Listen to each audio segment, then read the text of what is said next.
कहानी की शुरुआत में ही हम डॉक्टर घुंगरू को देखते हैं और डॉक्टर घुंगरू राजीव के लिए एक अच्छे घराने की लड़की की तलाश में थे।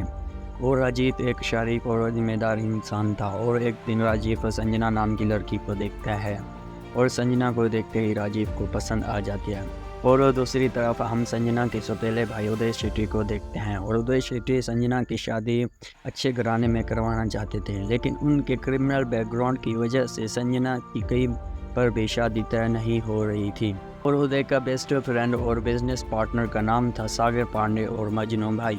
और एक दिन मजनू की मुलाकात राजीव से होती है और राजीव से संजना के रिश्ते की बात करता है और फिर मजनू घुंगरू को ऐसे ही परेशान करता है और जिससे घुंगरू मजनू की शिकायत उदय शेट्टी से करने आते हैं। और इसी दौरान उदय शेट्टी घुंगरू से अपनी बहन संजना की रिश्ते की बात करता है। घुंगरू राजीव का रिश्ता संजना के साथ तय कर देते हैं।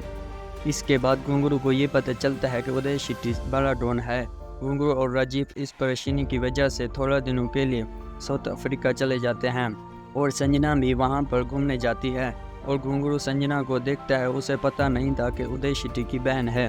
और घुंगरू जाकर राजीव को कहता है कि इसी लड़की को इम्प्रेस करे जिससे राजीव का इस लड़की से रिश्ता बन जाए, जिससे उदय शेट्टी से जान छूट जाए। संजना और राजीव धीरे धीरे प्यार करने लगते हैं। संजना वापस लौटकर अपने भाई से अपने और राजीव के रिश्ते की बात करती है। जब घुंगरू की मुलाकात संजना के घर वालों से होती है तो घुंगरू दिल में सोचता है कि जिससे डर रहे थे वही हो गया और घुंगरू इस रिश्ते से इनकार कर देता है। और उदय शेट्टी उन्हें डराने की कोशिश करता है। जब इससे बात नहीं बनती तो वो उन्हें ब्लैकमेल करना शुरू कर देते हैं और उन्हें राजीव और संजना की शादी के लिए मना लेते हैं। और धूमधाम से उनकी एंगेजमेंट पार्टी शुरू होती है और वहाँ पर एक औरत आती है जो कि खुद को राजीव की पत्नी कहती है और कहती है कि बचपन में राजीव के माँ बाप ने इन दोनों की शादी करवाई थी। और ये बातें सुनकर आरडीएक्स ये फैसला करते हैं कि इन दोनों की शादी नहीं हो सकती।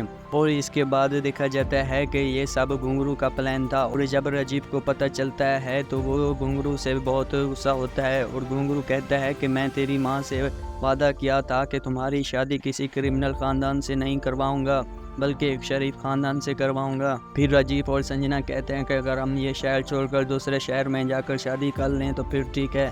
फिर घुंगरू खुशी खुशी से शादी के लिए हाँ कर देता है। और उदय शेट्टी को फिल्मी एक्टिंग का बहुत शौक था और उदय को फिल्म की एक्टिंग का हिस्सा मिलता है और मूवी की हीरोइन बनती है उशिका। और उशिका को देखकर मूवी में उदय शेट्टी का और भी ज़्यादा मन लगता है और इसी वजह से क्रिमिनल एक्टिविटी से छोड़ देता है। और राजीव और संजना मजनू को भी क्राइम से दूर करने की कोशिश करते हैं। मजनू को पेंटिंग करने का बहुत शौक था। मजनू पेंटिंग बनाता है जिससे राजीव बेचने के लिए रखता है और वहाँ पर ईशा नाम की लड़की मजनू से पेंटिंग खरीदने आती है और दोनों एक दूसरे को देखते ही पसंद करने लगते हैं। और इसी तरह राजीव उदय और मजनू को क्राइम से दूर रखते हैं। अब राजीव और संजना खुशी खुशी से ज़िंदगी गुजारते हैं।